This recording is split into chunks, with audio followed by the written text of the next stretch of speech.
Hello friends, welcome to SSC coaching centre. दोस्तों, आज की वीडियो में बात करेंगे अनुपात वाले प्रश्नों की। अनुपात के उन प्रश्नों की बात करेंगे जो सभी परीक्षाओं में पूछे जाते हैं और रिपीट भी होते हैं बार बार। तो चलिए स्टार्ट करते हैं दोस्तों। पहला प्रश्न है आपका, यदि a अनुपात b बराबर 2 अनुपात 5 तथा b अनुपात c बराबर 3 अनुपात 4 है तो a अनुपात c बराबर क्या होगा। आपके पास क्या दे रखा है, a अनुपात b, ए दे रखा है, बी दे रखा है, सी दे रखा है, तो अनुपात यहाँ पर सी लिख लीजिए। ठीक है, ए का रेशियो कितना है 2, तो ए के नीचे ए का लिखेंगे। बी का कितना है, बी का दे रखा 5, तो बी के नीचे बी का लिखेंगे 5। ठीक है, इतनी बात समझ में आई। अब यहाँ पर आप देखेंगे बी का एक और दे रखा है 3, तो बी के नीचे ही लिखेंगे उसको, 3 लिख लिया। क्लियर। अब देखिए सी का दे रखा है 4, सी का लिखेंगे सी के नीचे, लेकिन यहाँ पर नहीं लिखेंगे सी के नीचे, ये दूसरी लाइन स्टार्ट हो गई है तो यहाँ पर लिखेंगे। ठीक है, लिख लिया। अब देखिए जो खाली जगह बची है इसके बराबर वाली संख्या लिखेंगे, यहाँ पर हम 5। आप कहेंगे बराबर में 4 भी तो है, तो हम ये वाले तरीके से लिखते हैं, ये हमारा सही तरीका होता है, ये लंबवत हमारा गलत तरीका होता है। ठीक है, यहाँ बराबर में क्या आएगा, 3 आएगा। अब कर लो 3 दूने का 6, 3 पच्चे 15, 4 पच्चे 20। आपसे पूछा क्या था प्रश्न में, उस पर ध्यान दीजिए। ए अनुपात सी क्या होगा, ए अनुपात सी, ए का रेशियो कितना निकल के आया 6, सी का कितना निकल के आया है 20। इनका पूछ रहा है 6 अनुपात 20 हो जाएगा। 6 अनुपात 20 किसी ऑप्शन में नहीं है, कोई बात नहीं, कटा करके छोटा कर लीजिए। 2 से कटाऊंगा 2 त्रिक का 6, 2 से कटाऊंगा 2 दम 20, 10 बार में कटेगा तो 3 अनुपात 10 आ जाएगा। अब देखिए कटने के बाद किस ऑप्शन में मैच कर रहा है, आप बोलेंगे 3 अनुपात 10 बी ऑप्शन में मैच कर रहा है, तो ये हमारे प्रश्न का क्या हो जाएगा, सही आंसर हो जाएगा। सबकी समझ में उम्मीद करता हूं प्रश्न बहुत ही अच्छे तरीके से आ गया होगा, किसी को भी प्रश्न में कोई भी डाउट नहीं होगा। ठीक है, इस तरीके का प्रश्न कभी भी आए तो उसे आप इसी तरीके से सॉल्व कीजिए, गलत नहीं होगा और सबसे आसान तरीका है। ठीक है दोस्तों, अब देखेंगे अगला प्रश्न। अगला प्रश्न है, दो संख्याएं एक तीसरी संख्या से 40% तथा 60% ज्यादा हैं। टोटल संख्या कितनी है आपके पास, 3। ये पहली संख्या, ये दूसरी संख्या और ये तीसरी संख्या। अब प्रश्न में क्या करा उस बात को अच्छे समझिए। दो संख्या एक तीसरी संख्या से 40% और 60% ज़्यादा है तीसरी से। तीसरी संख्या अगर आपकी दोस्तों 100 है, ठीक है, तो पहली कितनी ज़्यादा है 40%, तो ये 140 हो जाएगी। दूसरी कितनी ज़्यादा है 60%, तो ये आपकी 160 हो जाएगी। ठीक है, यहाँ तक तो किसी को कोई समस्या नहीं होगी। अब क्या कह रहा है कि प्रथम संख्या का द्वितीय संख्या से अनुपात ज्ञात करें। पहली संख्या का दूसरी संख्या से अनुपात, इन दोनों का हमें अनुपात बताना है। तो अनुपात बता दीजिए। 0 से तो 0 कट जाएगा, 2 से कटाएंगे 2 सत्ते 14 और 2 अट्ठे 16, तो 7 अनुपात 8 बन जाएगा इनका। पहली और दूसरी संख्या का अनुपात पूछ रहा है, 7 अनुपात 8 बन जाएगा, जो कि डी ऑप्शन में आपको दे रखा है। सबकी समझ में बात आ गई। ये तो बस प्रश्न को घुमाने के लिए ऐसी लैंग्वेज बनाई जाती है ताकि स्टूडेंट बच्चा कंफ्यूज हो जाए, प्रश्न को छोड़ दे। लेकिन हम ऐसा तरीका आपको बताएंगे कि प्रश्न को छोड़ना ही नहीं है, उसको करके ही आना है, चाहे लैंग्वेज कितने भी घुमा फिरा के क्यों ना दे दे एग्जामिनर। ठीक है दोस्तों, बात समझ में आ गई। अब देखेंगे अगला प्रश्न। अगला प्रश्न है, ए अनुपात बी बराबर 3 अनुपात 4 है और बी अनुपात सी बराबर 6 अनुपात 5 है, तो ए अनुपात ए प्लस सी बराबर क्या। आपके पास जो दे रखा उसे लिखिए, ए अनुपात बी अनुपात सी। 3 व्यक्ति हैं, ए का रेशियो 3 है तो 3 लिखेंगे, बी का रेशियो 4 है तो 4 लिखेंगे, बी का एक और रेशियो है 6, तो बी के नीचे ही बी का दूसरा रेशियो लिखेंगे 6।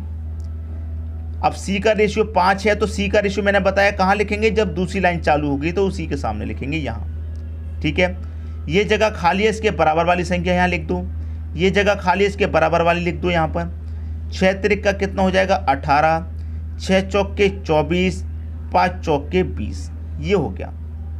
ठीक, अब आपसे यहाँ पर पूछा क्या गया था उस पर ध्यान दीजिए। आपसे पूछ रहा है ए अनुपात ए प्लस सी क्या होगा।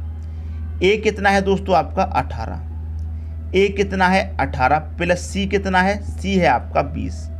ठीक, यहाँ तक तो पूछ रहा है, इसी को सॉल्व कर लीजिए, आंसर आ गया। देखिए ये 18 और 20 दोनों को प्लस करूंगा क्योंकि प्लस हो रहा है तो कितना हो जाएगा, ये 38 हो जाएगा। किस संख्या से कट रहा है उसी से कटा लीजिए। 2 से कटाऊंगा दोस्तों 9 बार में कटेगा और 2 से कटाऊंगा 19 बार में, 9:19 किस ऑप्शन में है? देख लीजिए 9:19 सी ऑप्शन में है। ये आपके प्रश्न का सही आंसर हो गया। उम्मीद करूंगा दोस्तों सभी को प्रश्न अच्छे से समझ में आ गया होगा, किसी को भी प्रश्न में कोई डाउट नहीं होगा। अब देखेंगे अगला प्रश्न। अगला प्रश्न है यदि A/B बराबर 3:5, C/B बराबर 3:2, C/D बराबर 5:6 है तो A/D बराबर क्या?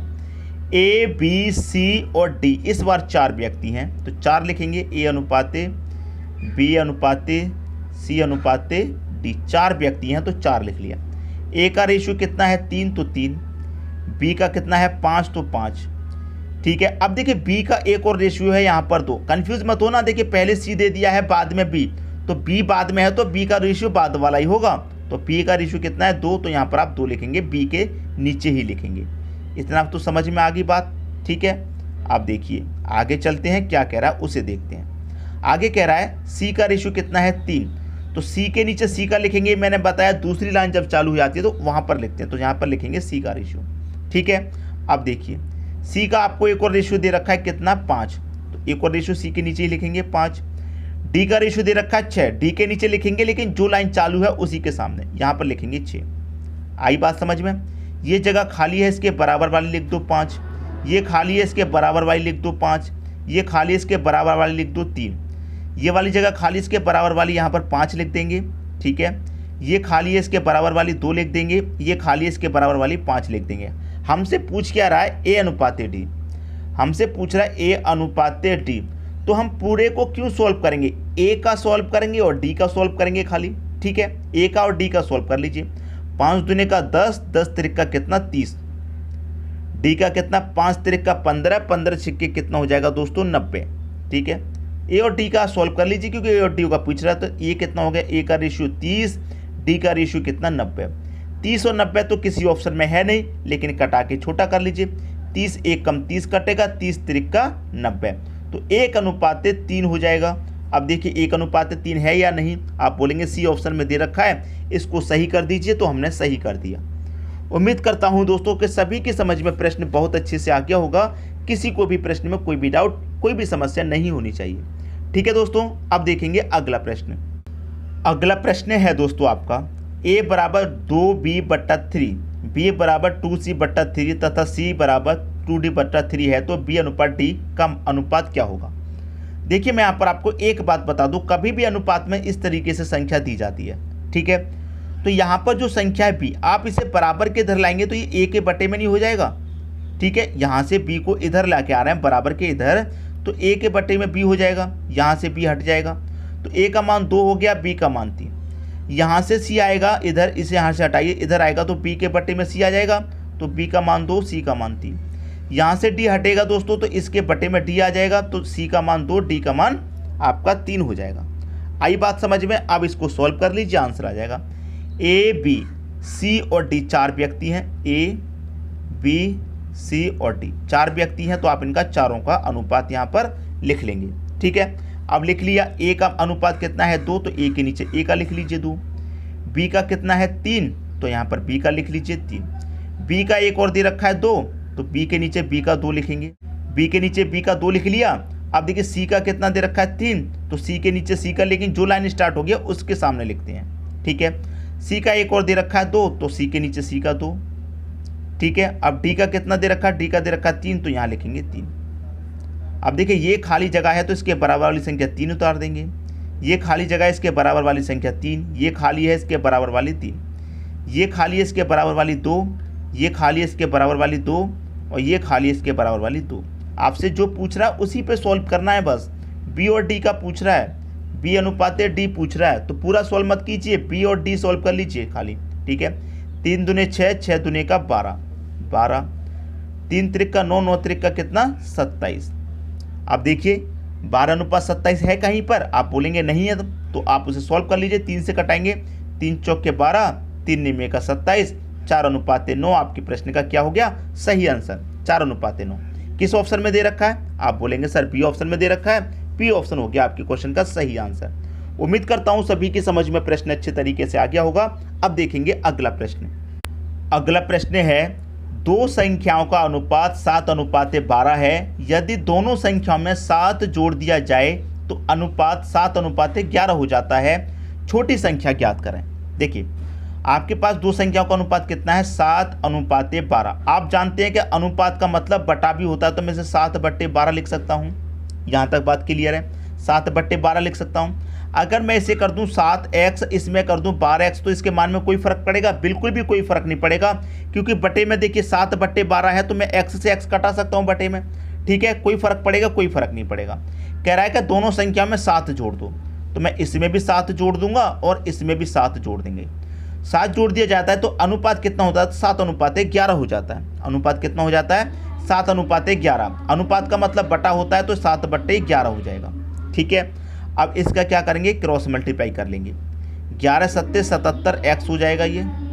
ठीक है, प्लस 11 सत्ते 77 बराबर 7, 12 का मल्टीप्लाई 7 से करेंगे, 12 सत्ते 84, मतलब ये 84 x हो जाएगा, प्लस 7 सत्ते 49।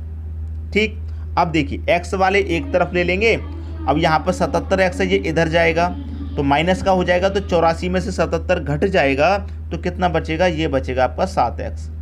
ठीक है, अब ये 49 इधर जाएगा तो 77 में से घट जाएगा, कितना बचेगा? 28 बचेगा। 7x बराबर 28, 7 से कटेगा 28 कितनी बार में? 4 बार में, तो x का मान कितना आ गया? 4 आ गया। x का मान मालूम हो गया आपको, 4 है। ठीक है, अब आपके पास दोस्तों रेशियो कितना था? 7:12। 7:12 था रेशियो। आपसे क्या पूछ रहा है कि छोटी संख्या ज्ञात करें। छोटी संख्या, तो जो अनुपात में छोटा होगा वही संख्या छोटी होगी। तो x का मान 4 आया है, 4 का मल्टीप्लाई कर दो 7 से, 4 सत्ते 28, तो छोटी संख्या आपके पास 28 है। बी ऑप्शन हो गया सही। अगर बड़ी संख्या पूछ लेता तो जो अनुपात में बड़ा है वही बड़ी संख्या। 12 चौक 48, 48 आपकी बड़ी संख्या है। दोनों संख्या का अगर योग पूछ ले तो दोनों को निकाल करके जोड़ लेंगे, योग बता देंगे आप। उम्मीद करता हूं कि सभी की समझ में प्रश्न अच्छी तरीके से आ गया होगा। अब देखेंगे अगला प्रश्न। अगला प्रश्न है, एक स्कूल के 504 छात्रों में लड़कियों और लड़कों का अनुपात 11:13 है। किस किस का? लड़की और लड़के। पहले लड़की दे रखा है दोस्तों, तो पहले लड़की लिखेंगे, बाद में लड़का तो बाद में लड़का। ठीक है, इनका अनुपात है 11:13 है। ठीक, इतनी बात। अब देखिए आपको इनका योग दे रखा है कितना? 504। 504 आपके पास योग है, तो आपको मालूम है जब आपके पास योग होता है तो अनुपातों का भी योग कर लेते हैं। तो अनुपातों का आप योग कर लेंगे, कितना हो जाएगा? 11 और 13, ये हो जाएगा दोस्तों आपका 24। कितना हो जाएगा दोस्तों? 24 हो जाएगा। तो 24 से जब आप इसे कटाएंगे तो कितनी बार में कट जाएगा? ये आपका 24 से कटाएंगे तो ये आपका 21 बार में कट जाएगा। ठीक है, 21 बार में ये कटेगा। अब 21 बार में जब कटेगा तो आपको करना क्या है? एक का मान पता चल गया आपको 21 है। अब यहाँ पर आपको निकालेंगे, गर्ल के अनुपात में मल्टीप्लाई करेंगे, गर्ल कितनी है पता चलेगा। बॉय के अनुपात में मल्टीप्लाई करेंगे, बॉय कितने हैं ये पता चलेगा। तो कर लीजिए 21 का मल्टीप्लाई करेंगे आप 11 में, तो कितना हो जाएगा? 11 एकम 11 का 1, कैरी का 1, 11 दूनी 22 और 1 कितना हो जाएगा? 23, मतलब 231 लड़कियाँ हैं। 13 का मल्टीप्लाई कर दो 21 में, 13 एकम 13 का 3 हो जाएगा, कैरी का 1, 13 दूनी 26 और कैरी का 1 कितना? 27, मतलब 273 लड़के हैं। 231 लड़कियां हैं, 273 लड़के हैं। अब देखिए क्या कह रहा है, यदि 12 और लड़कियों को प्रवेश दिया जाता है तो नया अनुपात क्या होगा? लड़कियां पहले से कितनी हैं? 231 हैं। इनमें 12 को और प्रवेश दिया जाता है तो 12 और जोड़ लेंगे तो कितनी हो जाएंगी? 1 और 2 3, 23 और 1 कितना? 24, मतलब 243 हो जाएंगी। और लड़के तो आपके 273 के 73 ही रहेंगे। इनका अनुपात पूछ रहा है अब आपसे क्या होगा। ठीक है, अब देखिए कटा के छोटा कर लीजिए, कितना दे रखा आपको? 243 और 273। अब मैं देखिए 3 से कटाऊंगा तो 3 अट्ठे 24, 3 एकम 3, 3 से कटाऊंगा 3 निमे का 27, 3 एकम 3, तो 81:91 होगा आपके प्रश्न का सही आंसर। 81:91 दे रखा है सी ऑप्शन में, ये आपके प्रश्न का बिल्कुल सही आंसर हो जाएगा। तो मैं उम्मीद करता हूं दोस्तों कि सभी को प्रश्न बहुत अच्छे तरीके से समझ में आ गया होगा। किसी को भी प्रश्न में कोई भी डाउट, कोई भी समस्या, कोई भी परेशानी नहीं होनी चाहिए। ठीक है दोस्तों, वीडियो देखने के लिए आपका बहुत बहुत धन्यवाद।